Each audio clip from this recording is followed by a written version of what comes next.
আসসালামু আলাইকুম রহমতুল্লাহি ওয়া বারাকাতুহু। সুপ্রিয় দর্শক, সব রোগ থেকে মুক্তি পাওয়ার একটা বিশেষ আমল, যে আমলটি হযরতে আলী রাদিয়াল্লাহু তাআলা আনহু নিজে বের করেছিলেন কোরআনুল কারীমের আয়াত থেকে। সুবহানাল্লাহ।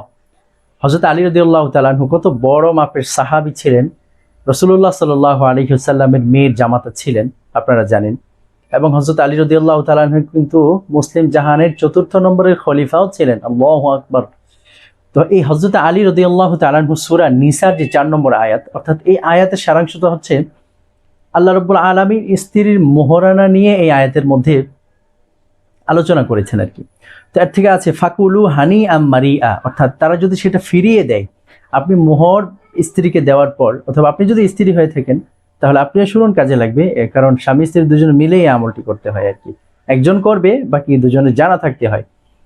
এই যে ফাকুলু হানি আম মারিআ, অর্থাৎ তারা যদি তোমাদেরকে সেটি ফিরিয়ে দেয়, কোনো অংশ ফিরিয়ে দেয়, তাহলে সেটা তোমরা স্বাচ্ছন্দ্যে ভোগ করো, এই আর কি বিষয়টা। তো আলী রাদিয়াল্লাহু তাআলা আনহু যে আমলটি এখান থেকে বের করেছেন, এই আমলটি খুবই ফলপ্রসূ।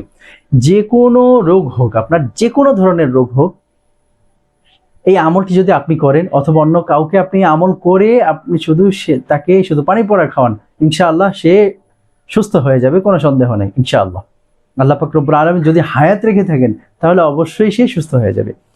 সেটা হচ্ছে এই আয়াত থেকে আলী রাদিয়াল্লাহু তাআলা আনহু যে আমলটি বের করেছেন, সে আমল হচ্ছে স্ত্রীর যে মোহরের টাকা, যেই স্বামী স্ত্রীর মোহরের পয়সা পরিপূর্ণ পরিশোধ করে নাই, কিছু বাকি আছে অথবা পুরাটা বাকি আছে, যাই হোক কিছু টাকা স্ত্রীকে দেবে, স্ত্রী সেই টাকাটা আবার স্বামীকে ফেরত দেবে। স্ত্রী সেই টাকাটা কিছু অংশ অথবা পুরো টাকাটাই ফেরত দেবে।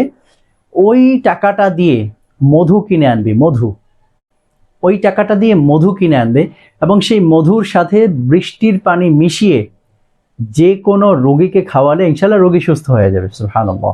আমি আবার বলছি, যে স্ত্রীর যে মোহরের টাকা সেটা স্বামী স্ত্রীকে দিবে, এবং স্ত্রী ওই টাকাটা আবার স্বামীকে ফিরিয়ে দেবে, এবং ওই টাকাটা দিয়ে, এই টাকা পরিবর্তন করা যাবে না, ওই টাকাটা দিয়েই কিছু মধু কিনবে, সেই মধুর সাথে কিছু বৃষ্টির পানি মিক্স করে ইনশাআল্লাহ ভক্তি সহকারে খাওয়াবে। যে আলী রাদিয়াল্লাহু তাআলা আনহুর এই আমলটি আল্লাহ পাকের উপরে ভরসা করে আমি করছি, তখন আল্লাহ রাব্বুল আলামিন আপনাকে ফল দান করবেন। আলী রাদিয়াল্লাহু তাআলা আনহুর তো কোনো শক্তি নেই, শক্তি তো হচ্ছে একমাত্র আল্লাহ রাব্বুল আলামিনের।